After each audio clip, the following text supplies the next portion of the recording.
आचरण करके आज के सत्र में प्रवेश करते हैं। ओम अज्ञानतिमिरान्धस्य ज्ञानाञ्जनशलाकया चक्षुरुन्मिलितं येन तस्मै श्रीगुरवे नमः। श्रीचैतन्यमनोभीष्टं स्थापितं येन भूतले स्वयं रूप कदा मह्यं ददाति स्वपदान्तिकम्। वन्देऽहं श्रीगुरो श्रीयुतापदकमलं श्रीगुरुन् वैष्णवांश्च श्रीरूपं साग्रजातं सहगण रघुनाथान्वितं तं सजीवम् साद्वैतं सावधूतं परिजन सहितं कृष्ण चैतन्य देवं श्री राधा कृष्ण पादान् सहगण ललिता श्री विशाखान्वितांश्च। हे कृष्ण करुणा सिंधु दीनबंधु जगतपते गोपेश गोपिका कांत राधा कांत नमोस्तुते।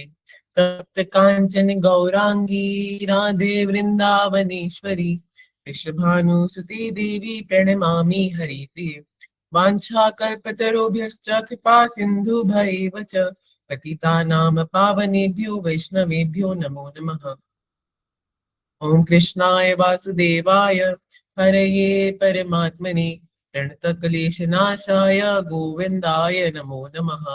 कृष्णाय वासुदेवाय देवकी नंदनाय च नन्दगोपकुमाराय गोविन्दाय नमो नमः। सच्चिदानंद रूपाय विश्वोत्पत्त्यादिहेतवे तापत्रय विनाशाय श्रीकृष्णाय वयं नमः। श्रीरामाय वयं नमः। श्रीगौराय वयं नमः।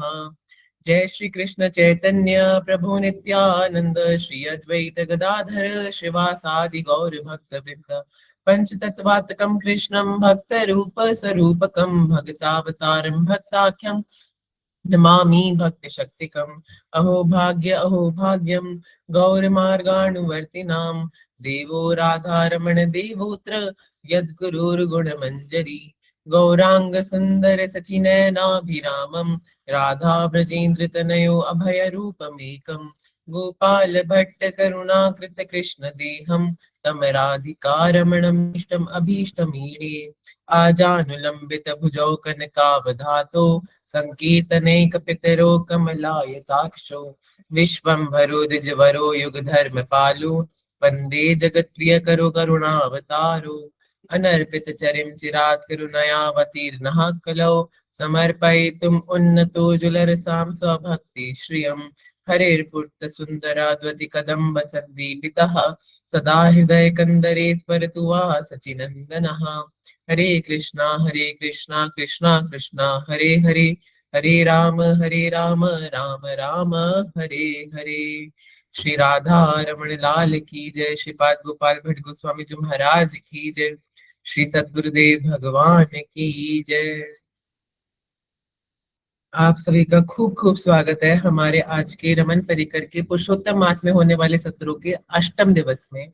और आज हम जैसे हमारा कल टॉपिक था भगवत गीता के, हमने 4 श्लोक उठाए थे 15वें अध्याय के, जो कि पुरुषोत्तम अध्याय कहा जाता है। और सागर भैया ने बहुत सुंदर क्लास ली थी।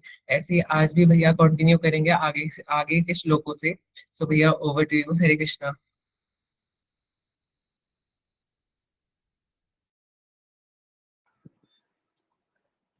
हरे कृष्णा। श्री राधा रमन लाल की जय। श्री राधा वल्लभ लाल की जय। उपस्थित समस्त वैष्णव भक्त वृंद की जय।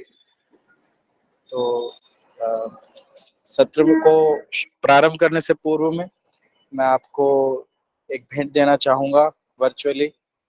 आज जैसे कि मैं इस्कॉन रोहिणी सेक्टर 25 गया, वहाँ पे अति सुंदर मैंने श्री श्री राधा मोहन जी के, श्रीमती ललिता सखी, विशाखा सखी देवी जी के, पंचतत्व महाप्रभु और प्रभु श्री राम लक्ष्मण हनुमान जी महाराज और देवी सीता, साथ ही शिल प्रभुपाद जी के अद्भुत दर्शन किए। और उन्होंने इस रमन परिकर के सभी भक्तों के लिए खूब खूब खूब ढेर सारा प्यार आप सबके लिए भेजा है, बहुत सारा आशीर्वाद आप सभी के लिए भेजा है। इसके उपरांत पुरुषोत्तम मास में चल रहे सत्रों में कल हमने श्रवण किया अध्याय 15 श्रीमद् भगवद गीता पुरुषोत्तम योग। पहले 4 श्लोकों में भगवान ने इस संसार रूपी जो अविनाशी वृक्ष है उसका स्वरूप दर्शाया कि किस प्रकार से ये अविनाशी है संसार, और चूंकि भगवान अविनाशी हैं तो उनकी रची हुई सृष्टि भी अविनाशी है। यद्यपि इसमें प्रतिपल प्रत्येक वस्तु प्रत्येक कण परिवर्तनशील है, इसके पश्चात भी अविनाशी है। उसके बाद भगवान हमें बता रहे थे कि जो ये अविनाशी वृक्ष है, इसके स्वरूप को कौन जान पाता है और किस तरीके से जान पाता है। भगवान बताते हैं कि इस अविनाशी वृक्ष का स्वरूप को कोई व्यक्ति इस संसार में रहते हुए नहीं जान सकता, या इस संसार का भाव रख के नहीं जान सकता। कौन जान सकता है? जिसके अंदर वैराग्य का पदार्पण हुआ, जिसने वैराग्य को धारण किया, वही इस अविनाशी वृक्ष को, इस संसार रूपी वृक्ष को समझ पाता है। दूसरी स्टेज बताई भगवान ने शरणागति, कि यदि जब भक्त जान पाए कि इस संसार का वास्तविक स्वरूप क्या है, तो उसके बाद उसे किस चीज की खोज करनी चाहिए। उसे प्रभु यानी कि श्री हरि तक के हरि को प्राप्त करने तक का जो मार्ग है, उसकी खोज करनी चाहिए कि प्रभु श्री हरि को किस प्रकार से प्राप्त किया जा सके, उस सच्चिदानंद परमात्मा को किस प्रकार अपने हृदय में धारण किया जा सके। और जब एक साधक को, एक भक्त को यह आभास हो जाता है, यह जानकारी हो जाती है, चित्त में निष्ठा हो जाती है कि हाँ, ये मेरा मार्ग है जिससे मैं अपने प्रभु को प्राप्त कर सकता हूँ, उसके पश्चात जिससे हमें ये पता चला कि ये मार्ग क्या है, यानी कि सदगुरुदेव भगवान अहेतु की कृपा करके जब हमें ये समझा देते हैं कि ये जो मार्ग है इस पे आप चलिए निष्ठा से, तो निश्चित ही आपको भगवत प्राप्ति होगी। तो उन्हीं सदगुरुदेव भगवान के चरणों में हमें पूर्ण शरणागति का स्वरूप धारण करना चाहिए, हमें उन्हीं के प्रति शरणागत हो जाना चाहिए। ये शिव भगवान ने हमें आज्ञा दी श्रीमद् भगवद गीता के प्रथम 4 श्लोकों में। उसके पश्चात में आज हम श्रवण करेंगे आगे के जो श्लोक हैं।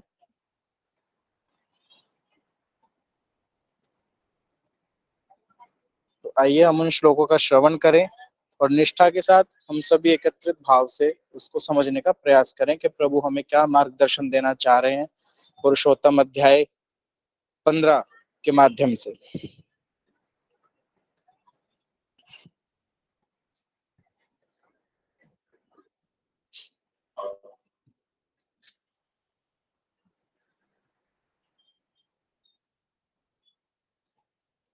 मैं आशा करता हूँ आप सभी को ये स्क्रीन विजिबल हो रही होगी। तो कल हमने ये आखिरी श्लोक चतुर्थ श्रवण किया, ततः पदम तत्परिमार्गितव्यम, ये वाला श्लोक, और आज हम श्रवण करेंगे 5वां श्लोक। तो आइए शुरू करते हैं आज का सत्र।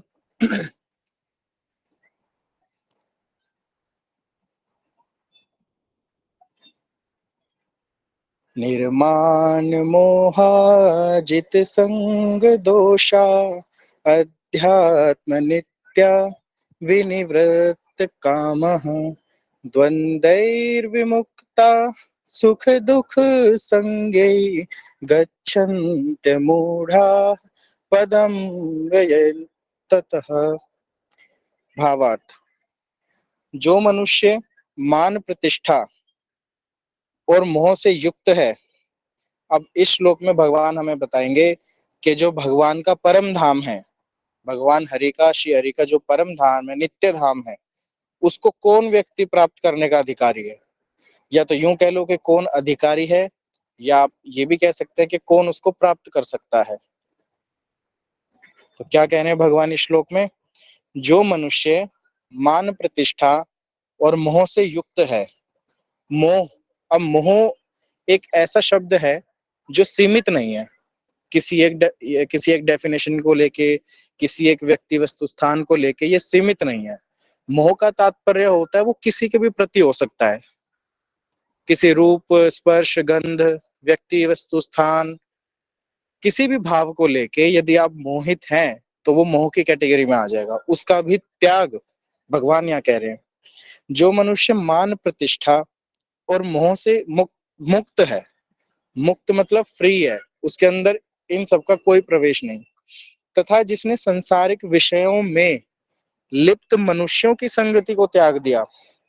अब यहाँ पे भगवान कह रहे हैं कि यदि एक साधक के जीवन में और भक्त के हृदय में ये भाव नहीं है, मान प्रतिष्ठा उसके हृदय में नहीं, और मोह ममता से मुक्त है, युक्त नहीं मुक्त है, परंतु उसके बाद भी उसे कैसे व्यक्तियों का संग नहीं करना, जो सांसारिक विषयों में लिप्त हैं, उनकी संगति को त्याग देने के लिए बोला भगवान ने कि त्याग दिया।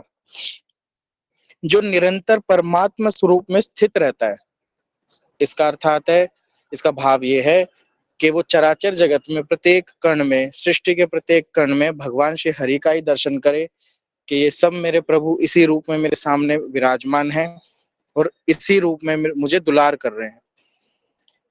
जिसकी सांसारिक कामनाएं पूर्ण रूप से समाप्त हो चुकी हैं और जिसका सुख दुख नाम का भेद समाप्त हो गया है। कल हमने इसका पिछले कुछ सत्रों में भी हमने इसका भाव श्रवण किया था कि जिस साधक और जिस भक्त के हृदय में ये भाव है कि उसे ये एहसास ही नहीं होता कि ये सुख है, ये दुख है, ये गर्म है, ये ठंडा है, ये मतलब उस प्रकृति को लेके जो भिन्न भिन्न प्रकार के भाव हैं, उन सब के प्रति जिस जिस ममता का उसके अंदर त्याग हो गया, जिसे सुख दुख में समान भाव आ गया जिसका, और जिसकी संसारिक कामनाएं पूर्ण रूप से समाप्त हो चुकी हैं। संसार से संबंधित जितनी भी कामनाएं हैं कि हे प्रभु मुझे बचाओ, हे प्रभु मुझे आप ये अमुक वस्तु दे दो, हे प्रभु मुझे अमुक सिद्धि दे दो, जिस साधक के हृदय में किसी भी व्यक्ति, वस्तु, स्थान, किसी भी चीज को लेके इच्छा नहीं उत्पन्न होती, उसकी बात यहाँ पे भगवान कह रहे हैं। यहाँ पे कोई भी कामना नहीं होनी चाहिए, सबसे बड़ी बात है। यहाँ तक कि जो सिद्धावस्था होती है, जब भक्त के हृदय में प्रेम जागृत होता है, अंदर ये भाव भी चला जाता है कि भगवान आप मुझे दर्शन दो, तब उसे ये होता है कि बस मैं रोता रहूं आपके नाम जप करते करते, आपके लीला स्मरण में, आपकी याद में मैं तड़पता रहूं, भले आप मिलो ना मिलो। तो हर एक छोटी से छोटी कामना जिस हृदय में, जिस जीव के हृदय में नष्ट हो चुकी है, उसकी बात यहाँ भगवान कह रहे हैं। ऐसा मोह से मुक्त हुआ मनुष्य, यानी कि ऐसी जो अटैचमेंट्स हैं किसी भी चीज को लेके, जब उससे फ्री हो जाता है कोई जीव, वो मनुष्य उस अविनाशी परम पद को प्राप्त करता है। तो देखिए, भगवान श्री हरि का वैकुंठ लोक, गोलोक धाम, उनको प्राप्त करना कोई सरल बात थोड़ी। ये जितनी भी बातें, जितने भी गुण भगवान बता रहे हैं, ये अंदर धारण करना या फिर अंदर आ जाना बहुत सरल भी है और बहुत मुश्किल भी। मुश्किल कैसे है? जब हम खुद अपनी स्वेच्छा से, अपने आप का अभिमान लेके और अपने पुरुषार्थ से सोचेंगे ना कि हम करेंगे, हम अमुक व्रत करके या फिर अमुक सेवा करके हमारे अंदर ऐसा हो जाएगा, तो कदापि नहीं हो सकता। क्योंकि जब आप वो सेवा करेंगे ना, जिस जिस साधना का माध्यम, जिस साधना को माध्यम आप बनाएंगे, उसी साधना को करने का अभिमान आपके अंदर आ जाएगा कि मैंने किया, तो वो तो बंधन कारक हो गई। और जब बंधन कारक हो गई, तो जिस चीज से मुक्ति दिलाने के लिए आपने वो साधना की थी, वो तो बंधी ही है, उस पर तो कोई इफेक्ट हुआ नहीं। साथ में और एक अभिमान ले लिया आपने कि मैंने साधना की, तो वो आपको भोगनी पड़ेगी। अब चूंकि सत्कर्म में आएगी, तो वो आपको फल जरूर देगी। उससे आप ऐसा ना समझे कि ये हमें जन्म मृत्यु के चक्र से छुटकारा दिला देगी, ऐसा नहीं हो सकता। तो भगवान ने कौन कौन से गुण बताए हैं? मान प्रतिष्ठा, मोह, ये दो का जिसने त्याग किया, और जिसकी संसारिक कामनाएं ये सारी खत्म हो चुकी है, समाप्त हो चुकी है, ऐसा जो व्यक्ति मोह से मुक्त है, जिसका किसी चीज के प्रति अटैचमेंट नहीं है। संसार में जितने भी व्यक्ति हैं, उन सबसे व्यवहार तो जरूर है, वो व्यक्ति प्रसाद भी पाता है, भजन भी सुनता है, कीर्तन भी करता है, सारी एक्टिविटीज करता है जो उसे करनी चाहिए, परंतु उसकी अटैचमेंट नहीं है किसी भी चीज से। ये सबसे बड़ी बात है, अपने हृदय को खाली करना है, अटैचमेंट किसी भी चीज की नहीं करनी, सिवाय गुरुदेव भगवान की शरणागति और जो भगवान श्री हरि हैं उनके प्रति प्रेम। प्रेम तो बहुत उच्च अवस्था है, खैर उनके प्रति भी जब हम शरणागति भाव आता है, तो वो शरणागति भाव में अटैचमेंट नहीं होती, वो प्रेम स्वरूप होता है। कभी कभी लगता है ना कि हम अपने गुरुदेव के प्रति अपने गुरुदेव के अलावा किसी और को देखना ही नहीं चाहते, या फिर हमें तो घमंड हो जाता है कि मैं तो हमारे पूज्य श्री प्रेमानंद जी का दास हूँ, उनका दीक्षित भक्त हूँ, ये अभिमान नहीं होता। ये अभिमान वंदनीय है। अपने गुरुदेव की निष्ठा, अपने भगवान श्री हरि की निष्ठा जिस साधक के हृदय में होती है वो वंदनीय होती है, वांछनीय है, उसकी आलोचना नहीं की जा सकती। तो वो अटैचमेंट से परे है, क्योंकि वो प्रेम की स्थिति में होता है, वो जो अटैचमेंट होता है। तो जिस जिस व्यक्ति के अंदर ये तीन गुण है, जिसने मान प्रतिष्ठा का त्याग किया, मान प्रतिष्ठा बहुत जल्दी हम सबको इस कलयुग में जो इफेक्ट करती है। मान प्रतिष्ठा किसी भी चीज से आ सकती है। यदि हमारे पास थोड़ा सा भी पैसा ज्यादा आ जाए तो मन में सूक्ष्म अहम बन जाता है कि मेरे पास कुछ है, मैंने इस जिंदगी में कुछ कमाया। जिसके अंदर ये है, और प्रतिष्ठा कि मेरा थोड़ा नाम हो जाए, अमुक ग्रुप में मैं थोड़ा विख्यात हो जाऊं, सब मुझे प्रणाम करें, ये जो मान प्रतिष्ठा का भाव है, और जिसकी सांसारिक कामनाएं खत्म हो चुकी हैं, जिसने सभी मोह का त्याग कर दिया, ऐसा विशुद्ध मनुष्य, ऐसा विशुद्ध भक्त जीव उस परम पद परम धाम को प्राप्त करने का अधिकारी बनता है। तो परम पद प्राप्त करना देखिए कितना कठिन है, और सरल भी बहुत है। आप यदि प्रभु को समर्पित भाव से रह जाओ और गुरुदेव भगवान की शरणागति ले लो, उनके चरणों में बैठ जाओ ठसक से कि अब जो होगा मेरे गुरुदेव देखेंगे, तो ये जो गुण बता रहे हैं ना भगवान, ये स्वाभाविक बहुत तीव्र गति से हमारे अंदर आ जाएंगे। इन गुणों से मतलब गुण क्या है कि इन सबसे मुक्ति, अटैचमेंट हमें हमारे अंदर नहीं होनी चाहिए, कामनाएं हमारे अंदर नहीं होना चाहिए, सबका विध्वंस हो जाता है गुरुदेव के प्रति जब हम शरणागत हो जाते हैं। तो बहुत सरल भी है कि भाई आप शरणागत हो जाओ, बाकी वो रखवाल करेंगे।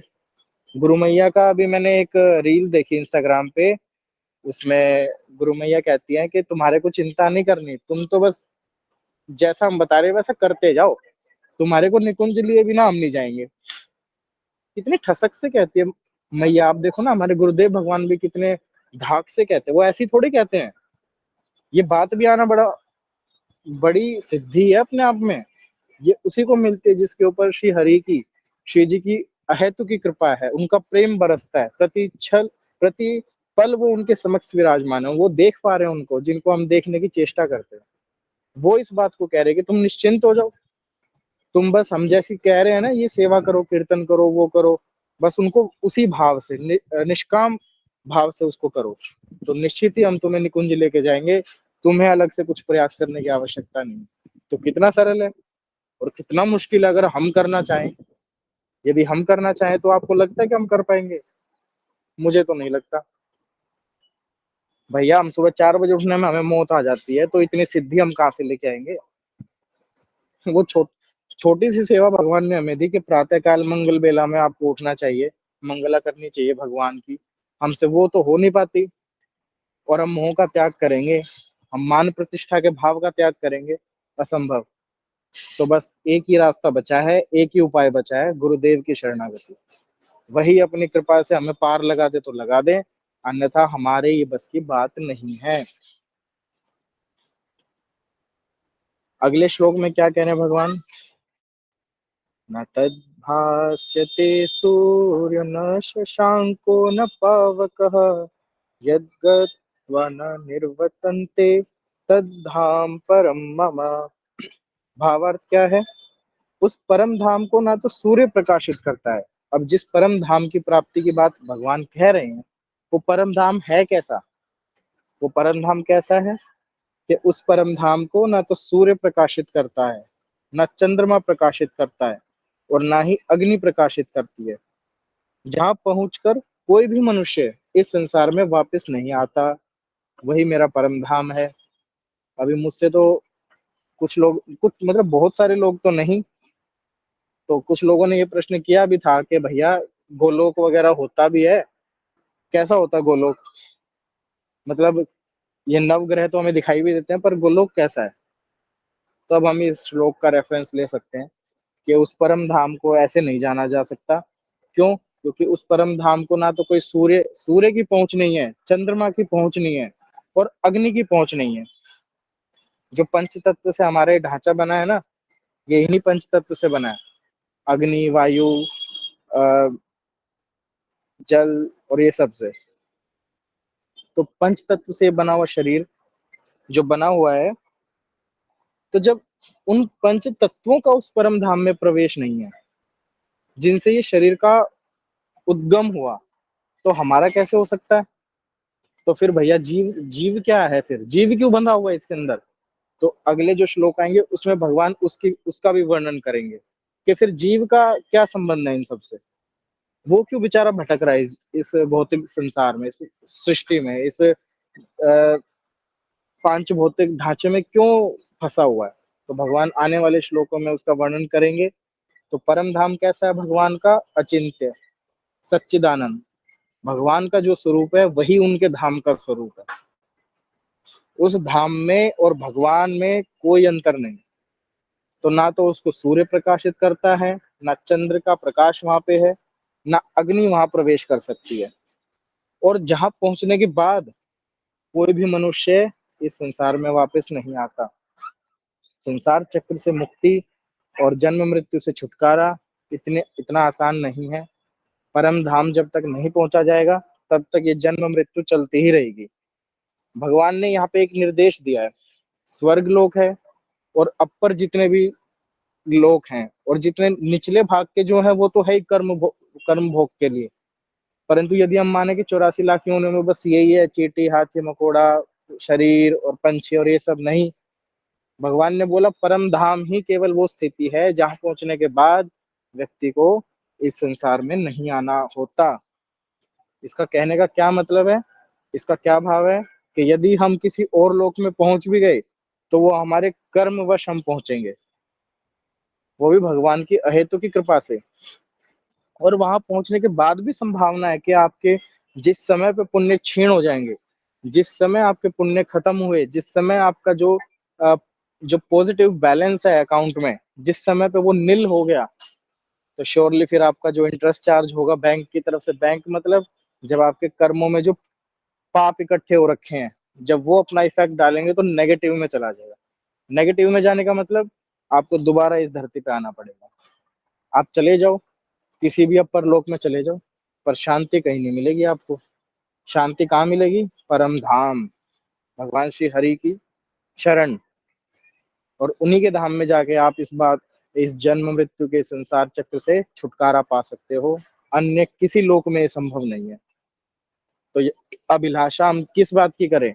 अभिलाषा वाली बात तो करनी ही नहीं। भगवान वही तो कह रहे हैं ना, जिसकी सारी कामनाएं खत्म हो गई वही तो व्यक्ति परम धाम का अधिकारी है। हमें परम धाम भी नहीं मांगना भगवान से। हमें क्या करना है? सिर्फ और सिर्फ, केवल और केवल शरणागति। भगवान ने यही तो बोला कल के सत्र में कि एक बार जब आपके अंदर वैराग्य आ गया, वैराग्य क्या है? मान प्रतिष्ठा का त्याग, अटैचमेंट्स का त्याग, तो उसके अंदर वैराग्य आ ही जाएगा। क्योंकि जब तक आपके अंदर अटैचमेंट्स है तभी तो कोई व्यक्ति, वस्तु, स्थान आपको प्रभावित करता है। यदि अटैचमेंट ही नहीं है फिर तो क्या अस्तित्व है किसी चीज का?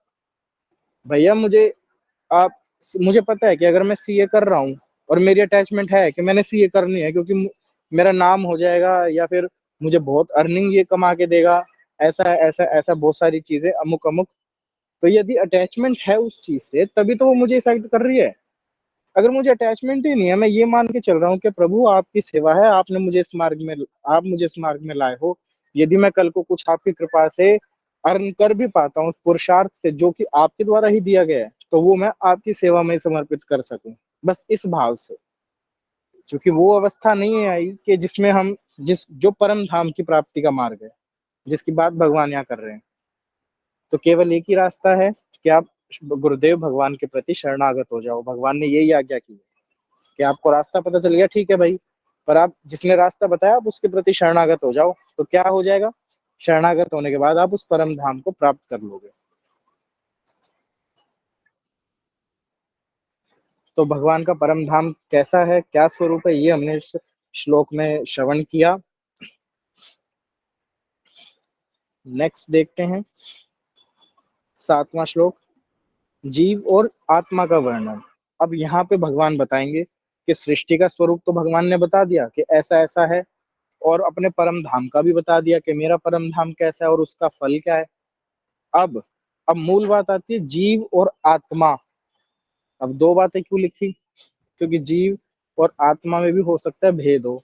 तो भगवान हमें किस प्रकार से मार्गदर्शन दे रहे हैं, शिक्षा दे रहे हैं, आइए श्रवण करते हैं। श्री भगवान उवाच ममैवांशो जीवलोके जीवभूतः सनातनः मनः षष्ठानि इन्द्रियाणि प्रकृतिस्थानि कर्षति। भावार्थ, हे अर्जुन, संसार में प्रत्येक शरीर में स्थित जीवात्मा मेरा ही सनातन अंश है। ये तो आप सब जानते ही हैं कि प्रत्येक जीव में, प्रत्येक सजीव वस्तु में जो वो प्रकाश है जिसके बल पर वो कुछ कार्य कर पाता है, जिसके बल पर वो कुछ एक्टिविटी कर पाता है, वो जो प्रकाश है, वो जो चेतना है, वो जो पावर है, उसी को बोला गया भगवान का अंश, जीव। तो संसार में प्रत्येक शरीर में बोला है, यानी कि हर छोटी से छोटी चीज भी अगर आपको दिख रही है ना, चलती हुई चींटी दिख रही है। कई जीव ऐसे होते हैं जो हमारे नेत्रों से दिखते भी नहीं है, हमें इतने सूक्ष्म होते हैं, उनको सिर्फ वो क्या बोलते हैं उसे मैग्नीफाइंग ग्लास, उसी से देखा जा सकता है। तो इतने सूक्ष्म कीटाणु भी जो है ना, भले ही घृणित है, घृणित उनको शरीर मिला हुआ है, परंतु जीव तो है ना, पावर तो है ही। तो प्रत्येक, यहाँ पे भगवान कह रहे हैं प्रत्येक शरीर में स्थित जीवात्मा मेरा ही सनातन अंश है, जो कि मन सहित 6 इंद्रियों के द्वारा प्रकृति के अधीन होकर कार्य करता है। तो जो जीवात्मा है, जो भगवान का अंश है, वो मन और 6 इंद्री, रस रूप गंध श्रवणेन्द्री, नेत्रेंद्री और घ्राणेन्द्री, इस प्रकार से 6 इंद्री और मन, इनके संयोग में रहकर, और प्रकृति, जो ये प्रकृति है जिसको हम देख पा रहे हैं, क्योंकि यही मूल है हमारे इस पांच भौतिक शरीर का, तो इसी के अधीन होकर कार्य करता है। प्रकृति के 3 गुण आपने भगवत गीता में श्रवण किए होंगे अनेकों बार। उन्हीं गुणों के अनुरूप ही हमारी हमारे कर्म बनते हैं, हमारा जो शरीर है वो निर्मित होता है, हमारी चेतना, हमारा भाव निर्मित होता है। तो वही भगवान कह रहे हैं कि मन सहित 6 इंद्री, इनके द्वारा जो जीवात्मा है वो प्रकृति के अधीन होकर कार्य करता है। अधीन हो गया ना, जो स्वाधीन है, जो परमात्मा का अंश है, क्योंकि परमात्मा को थोड़ी कोई बांध सकता है, वो तो स्वतंत्र है। हम सब उनके अधीन है, परंतु वो किसी के अधीन नहीं है। तो जब हम उनका अंश है तो हम कैसे अधीन है? हम अधीन इसलिए माने गए हैं, क्यों? क्योंकि ये भी जो स्वीकृति है ये हमारी ही है। मन 6 इंद्रियों के साथ साथ रह के प्रकृति के अधीन कार्य करता है, ये भगवान कह रहे हैं। अगला श्लोक,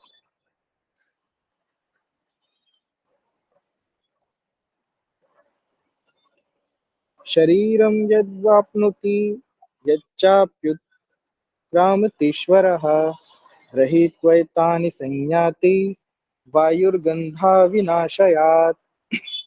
अर्थात शरीर का स्वामी जीवात्मा, अब ध्यान दीजिएगा, शरीर का स्वामी कौन है? ना मन है ना बुद्धि है, कौन है? जीवात्मा। जीवात्मा ही तो इस शरीर को एन केन प्रकार चला रही है। अगर जीवात्मा ही ना हो तो फिर क्या बुद्धि की महत्वता है, क्या मन का महत्व है? कोई भी नहीं। तो जीवात्मा शरीर का स्वामी 6 इंद्रियों के कार्यों को संस्कार रूप में ग्रहण करके, एक शरीर का त्याग करके दूसरे शरीर में उसी प्रकार चला जाता है जिस प्रकार वायु गंध को एक स्थान से ग्रहण करके दूसरे स्थान में ले जाती है। क्या कह रहे हैं भगवान? कि शरीर का स्वामी जीवात्मा, जीवात्मा की ऐसी मति मारी गई, उसने ये स्वीकार कर लिया कि जो ये पांच भौतिक शरीर से क्रियाएं हो रही हैं, मन जो हमारे से क्रियाएं करवा रहा है वो मैं कर रहा हूँ। भगवान कह रहे हैं ना, रूप में ग्रहण करके, यानी कि ये हमने मान लिया कि ये मैं कर रहा हूं, जबकि मैं नहीं कर रहा, ये शरीर के द्वारा चलित है, जीवात्मा थोड़ी कर रहा है। तो भगवान वही कह रहे हैं, जीवात्मा ने अपनी इस माया के चक्र में रहते हुए, उसके प्रभाव में रह के ये स्वीकार कर लिया कि जितनी भी गतिविधियां हैं, जितनी भी कार्य हैं, वो मैं कर रहा हूं। और इसका प्रभाव क्या हुआ? जब ये ग्रहण कर लिया जीवात्मा ने, उसका प्रभाव ये हुआ कि वो एक शरीर को त्याग करके दूसरे शरीर में चला जाता है और इसी प्रकार से जन्म मृत्यु के चक्र में वो फंस जाता है। तो अगर मोटा मोटा देखा जाए तो यदि हमें उसी स्वरूप में वापस लौटना हो, जीवात्मा जो कि स्वतंत्र है, जिसको ना तो शस्त्रों से काटा जा सकता है, ना वायु से उड़ाया जा सकता है, ना जल से डुबोया जा सकता है, ना अग्नि से जलाया जा सकता है, जिस जीवात्मा का स्वरूप भगवान वर्णन करते हैं, यदि हमें उसी स्थिति में लौटना हो तो क्या करना पड़ेगा? जो हमने ये हमने मानी हुई स्वीकृति है कि ये मैं कर रहा हूं, जो ये अहम का भाव है ना, मेरा मैं, जब ये मैं खत्म हो जाता है और जब शरणागत होता है व्यक्ति, तब वो अपने परम सच्चिदानंद स्वरूप की तरफ लौट आता है। क्योंकि जिसने त्याग कर दिया मोह ममता का, जिसने ये मान लिया कि मैं कुछ नहीं कर रहा, जो हो रहा है उसको मैं निग्रह जरूर कर रहा हूँ। अपने आप से जब हम अपने आप को अलग देख पाते हैं ना, कि हाँ मैं देख पा रहा हूँ कि मेरा मन जो है वो गलत डायरेक्शन में जा रहा है, मेरा जो मन है वो अच्छी कार्य की चेष्टा कर रहा है, मेरा मन जो है अमुक जगह जाने के लिए कह रहा है, मेरा मन जो है अमुक व्यक्ति से मिलने के लिए कह रहा है, जब हम अपने आप को अपने मन से हट के देख पाते हैं और जब वो स्थिति निरंतर करते करते हम उसमें प्रगाढ़ अवस्था में पहुंच जाते हैं, तो हम अपने स्वरूप को पहचान पाते हैं कि जीवात्मा का क्या स्वरूप है। तो भगवान कह रहे हैं कि ये ग्रहण कर लेता है जीवात्मा कि मैं कर रहा हूँ, तो क्या करो? छोड़ दो, मैं कर ही नहीं रहा। जब ये बात सच में अपने अंदर आ जाएगी ना, तो आप उसी सच्चिदानंद के स्वरूप को अनुभव कर पाएंगे कि मैं उन्हीं का अंश हूँ। कि जिस प्रकार वायु गंध को एक स्थान से ग्रहण करके दूसरे स्थान में ले जाती है, अगर आप देखो आपके घर के बाहर कूड़ा पड़ा हो और दरवाजा खोल दो आप, तो आप कूड़ा आपके घर के अंदर भले ही ना हो, लेकिन स्मेल आती है ना आपके अंदर, आपको लगता है ना, अरे भाई दरवाजा बंद कर दे, बहुत गंदी स्मेल आ रही है। वो क्या है? वो हवा उस कूड़े पे से गंध को उठा के आपके पास तक लेके आती है। वो जो बदबू थी, वो स्मेल थी, वो बाहर थी, लेकिन हवा के कारण वो आपके अंदर भी आ गई। तो कर्म बंधन जो है ना, वो इसलिए बंधा हुआ है व्यक्ति, क्योंकि उसने ग्रहण कर लिया कि कर्म मैं कर रहा हूँ। कर्म बंधन हो ही ना, अगर हमारे अंदर ये भाव आ जाए कि मैं करता हूँ, कर्ता भोक्ता भाव जब खत्म हो जाता है, तो व्यक्ति सब प्रकार की चिंताओं से, सब प्रकार की मोह ममता से त्याग और वैराग्य को धारण करता है। तब ये भक्ति मार्ग शुरू होता है। अभी तो है, मैं तो अपने आप को इतना वो मानता हूँ पतित, लेकिन मैं ज्यादा कोसता भी नहीं अपने आप को। क्यों? क्योंकि कहीं ना कहीं भगवान की अहेतु की कृपा तो है ना हमारे ऊपर। जब वो कृपा कर रहे हैं तो हम क्यों उनकी कृपा को दोष दें? भैया, अगर हमारे माँ बाप बहुत प्रेम करके हमारे लिए कुछ वस्तु लेके आते हैं और हम कहते रहे कि भैया मैं तो गरीब ही हूँ, मैं तो गरीब ही हूँ, तो माँ बाप को गुस्सा नहीं आएगा कि ये मेरे होते हुए, मेरा बच्चा होके, और मैं इसको बिना इसके मांगे चीजें ला के दे रहा हूँ, और फिर ये कह रहा है मैं गरीब हूँ, मैं किसी लायक नहीं हूँ, मेरे पास तो कुछ नहीं है? तो माता पिता बुरा मानते हैं ना। तो बार बार ये चीजें नहीं कहनी चाहिए कि हे भगवान मैं तो बहुत पतित हूँ, हे भगवान मैं तो ऐसा हूँ, मैं तो वैसा हूँ। गुणों का दर्शन, अब गुणों का दर्शन नहीं करना हमने। हमने दर्शन करना है कि गुरुदेव का क्या मार्ग है, गुरुदेव ने क्या आज्ञा की है, हम अपने आप को गुरुदेव के द्वारा बताए गए मार्ग में साध पा रहे हैं कि नहीं साध पा रहे। हमें इस चीज का दर्शन करना है, ना कि अवगुणों का। अवगुणों को अगर हम छोड़ना चाहेंगे ना, तो अनंत काल बीत जाएंगे तब भी नहीं छूटेंगे। लेकिन जब हम पॉजिटिव साइड की तरफ ध्यान देंगे ना, तो ये ऑटोमेटिकली सारे खत्म होना शुरू हो जाएंगे। तो सरल मार्ग वो है ना, आप अच्छी चीज को पकड़ो तो बुरी चीज अपने आप खत्म हो जाएगी। आप साफ पानी मग में डालते रहो गंदे पानी के अंदर, आप गंदे पानी को क्यों बाहर निकाल रहे हो? आप साफ पानी डाल दो ना उसके अंदर, तो वो गंदा पानी अपने आप में स्वच्छ स्वरूप को धारण कर लेगा एक समय के बाद।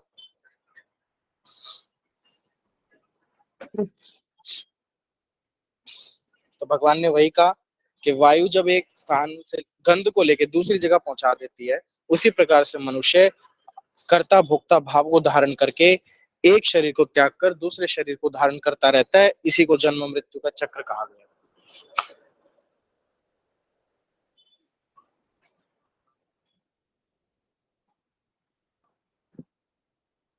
तो भगवत गीता के 4 श्लोकों का आज हमने श्रवण किया।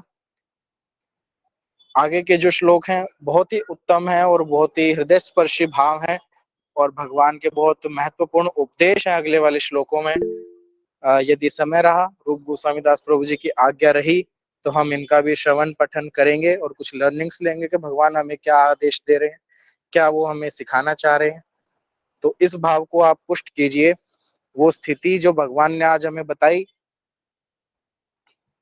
इस वाले श्लोक से, यदि वो हमारे अंदर नहीं आएगी तो देखो, जो भगवान ने सिद्धांत रचा है, जो सिद्धांत भगवान कहते हैं, उससे परे हटके कोई बात नहीं हो सकती। माना कि भगवान एक नया शास्त्र का जरूर रचना कर सकते हैं, भगवान नई नियति, नया सिद्धांत भी बना सकते हैं, परंतु जिस सिद्धांत के आधार पर सबने भगवान को प्राप्त किया है, जिसने भी महापुरुषों ने भगवान का दर्शन किया, वो इसी सिद्धांत के बल पे किया है। तो सिद्धांत तो बदलने से रहा, तो हमें क्या करना चाहिए? हमें उस सिद्धांत तक पहुंचने के लिए गुरुदेव के प्रति शरणागत भाव से रहना चाहिए। एक और बात मैं आप सबसे कहना चाहूंगा, गुरुदेव के प्रति शरणागति केवल दीक्षा से नहीं होती। कई भक्त ऐसे होते हैं जो दीक्षा लेने के बाद भी शरणागत नहीं हो पाते गुरुदेव के प्रति, वो और ज्यादा महत अपराध होता है उनसे। उसमें क्या होता है कि व्यक्ति तो अपराध भोगता ही है गुरुदेव की आज्ञा का पालन ना करने के कारण, साथ ही साथ गुरुदेव भगवान को भी कष्ट भोगना पड़ता है हमारी वजह से। तो शरणागत का भाव का मतलब है जब हम किन्हीं सिद्ध महात्मा की बातों का अपने आचरणों में, लर्निंग्स को वो अडॉप्ट करें, अपने आचरणों में उतारें। यदि मेरे गुरुदेव भगवान ने कहा है कि किसी के प्रति निंदा नहीं करनी, किसी के प्रति दोष दर्शन नहीं करना, किसी को ऐसी वाणी से नहीं बोलना कि उसके हृदय को कष्ट पहुंचे, तो मुझे पूर्ण प्रयास ये करना है कि मैं अपने पुरुषार्थ जो भगवान ने दिया है, जो शक्ति मेरे अंदर दी है, उसी शक्ति से, भैया जब मैं बुरा काम कर रहा हूँ तब शक्ति नहीं लगती क्या? अगर हम ये सोचे कि स्वाभाविक होता है तो फिर गलत काम करने में कैसी मेरी रुचि हो जाती है। तो जब हम शक्ति वहां खर्च कर सकते तो यहाँ भी तो करना चाहिए ना। तो वहां करने के लिए हमारे अंदर सामर्थ्य है, लेकिन अच्छा काम करने के लिए हमारे अंदर खुद चेष्टा जागे। वाह, अच्छा काम करने के लिए भी हमें ही प्रयास करना पड़ेगा। जब हम प्रयास करेंगे तो भगवान 100 कदम आगे बढ़ेंगे, जब हम 1 कदम आगे बढ़ाएंगे तो भगवान 1000 कदम आगे बढ़ते हैं। और पुरुषोत्तम मास की तो इतनी महिमा है, जहां हम 1 कदम बढ़ाएंगे तो हमारे श्री हरि 1000 लाखों कदम दौड़कर हमारे पास आएंगे। तो हम भगवान के प्रति शरणागत भाव होकर और गुरुदेव के प्रति हमारी जिनमें भी निष्ठा है, चाहे वो हमारे पूज्य प्रातः स्मरणीय श्री पुंडरीक गोस्वामी जी महाराज है, गुरु मैया है, हमारे पूज्य श्री सद्गुरुदेव भगवान है, हम यदि उनको आइडियल मानते हैं, अपना अपना गुरुदेव अंदर से मानते हैं कि प्रभु ये दास किसी परिस्थिति के कारण माया में रहते हुए भले ही दीक्षित दीक्षित अभी नहीं हुआ है, परंतु मैंने अपने अंदर ये मान लिया है, पूर्ण निष्ठा से मैं स्वीकार करता हूँ कि यही मेरे गुरुदेव हैं। और जब हमने ये मान लिया तो भगवान भगवान साक्षी है उस चीज के, आप उसकी अवलोचना मत कीजिएगा आगे जाके। यदि आपने अंदर से स्वीकार किया है कि हाँ मैं इनको फॉलो करूंगा, ये मेरे गुरुदेव हैं, तो भगवान उसके साक्षी हैं। ये पंच तत्व ही साक्षी हैं सबसे बड़े। जब आप बोल रहे हो ना, तो शब्द जो भी उच्चारण किया जाता है वो व्यर्थ नहीं जाता, वो पूर्ण सृष्टि उसकी साक्षी होती है। तो जब हम इस भाव को धारण करें तो सृष्टि मान लेती है कि हाँ अब इनका और इस दास का, गुरु शिष्य का संबंध स्थापित होना चाहिए। तो हम पूर्ण निष्ठा के साथ, उत्साह के साथ अपने गुरुदेव भगवान के चरणों में लौटे और उनकी जो आज्ञाएं हैं पूर्ण प्रयास से, हर्षोल्लास से, जितनी हो सकता है हम उनकी आज्ञाओं का पालन करने का प्रयास करें। और आप देखिएगा जब हमारा ये भाव भगवान देखेंगे ना, तो वो निश्चित ही गुरुदेव से हमारी दीक्षा करवा के और उस परम धाम जिसकी व्याख्या आज भगवान ने करी, उस परम धाम में हमारा प्रवेश वो जरूर करवाएंगे, उन्हीं गुरुदेव की कृपा से। तो सबसे बड़ा शस्त्र क्या है हमारा भगवान तक पहुंचने के लिए? गुरुदेव। हमारे अंदर सामर्थ्य नहीं है, इसको आप आज मान लो, कल मान लो, चाहे अगले जन्म में मान लेना, भगवान तो बैठे ही इंतजार कर ही रहे अनंत काल से कि कब ये जीव मेरे पास वापस आएगा, और हम इंतजार करवाए जा रहे हैं, कैसे मूर्ख हैं। तो ये भाव ऐसा है, विषय ऐसा है कि जितनी इसके ऊपर चर्चा की जाए, जितनी व्याख्या की जाए, उतनी ही कम पड़ जाती हैं, क्योंकि जो प्रभु अनंत हैं, जिनकी महिमा अनंत, उनका पार कैसे कोई पा सकता है। ये भौतिक जिव्या, भौतिक मुख से तो क्या ही उनकी महिमा का वर्णन किया जाए। तो यही कुछ शिक्षाएं हैं भगवान के द्वारा दी गई, जो हमारे लिए दी गई हैं। भगवान, जो अर्जुन जी हैं, वो तो भगवान का साक्षात्कार करा हुआ है उन्होंने, उनके साथ तो खेले हैं भगवान। फिर किसके लिए ज्ञान है? हमारे लिए। हम इसको अपने आचरणों में उतारें। गुरुदेव ने जो हमारे लिए वाणी रखी है, उसका पूर्ण निष्ठा नियम से संकल्प विकल्प जो भी भगवान गुरुदेव भगवान हमें देते हैं, उसका उचित समय पे और सही से पूर्ण निष्ठा के साथ हम उसका पालन करें, तभी भगवान अहेतु की कृपा हमारे ऊपर करे। और अंत अंत स्थिति क्या है हमारी? अंतिम स्थिति क्या है? परम धाम। आप भटक लो ना, कहीं भी भटक लो, एक जन्म तो ऐसा होगा जब आप थक के चूर हो जाओगे और घुटने टेक के नाक रगड़ के बोलोगे कि भगवान मुझे आप अपने धाम बुला लो, मुझे नहीं रहना। तो उसकी तैयारी आप अभी से कर लो, तो उतना कष्ट ही ना भोगना पड़े। भगवान को भी बड़ा कष्ट होता है कि मेरा दास होके ये बताओ माया के चक्करों में छोटी छोटी चीजों में फंसा हुआ है। कब ये सोचेगा कि इसको छूटना है इन चीजों से? जब हम स्वीकार करेंगे कि मैं करने वाला ही नहीं, तभी तो भगवान इस भाव की सिद्धि प्राप्त करवाएंगे हमको कि हाँ, अब तू अधिकारी है परम धाम के। तो ये कुछ लर्निंग्स थी आज के सत्र की। मैं आशा करता हूँ आप सबको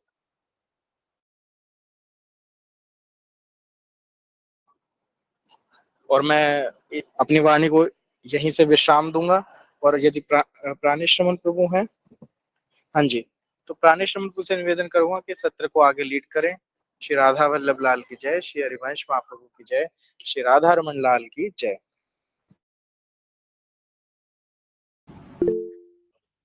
मतलब भैया, कहना अक्षय भैया का समाधि लग जाती है आपकी कक्षा में, बस ऐसा लगता है कि सुनते रहो। गिल्ट भी आ रहा है, सब कुछ मतलब वो चीजें सही तरीके से करने के लिए पता लगता है कि हाँ, कैसे सच्ची निष्ठा हम अपने गुरुदेव और अपने इष्ट में कर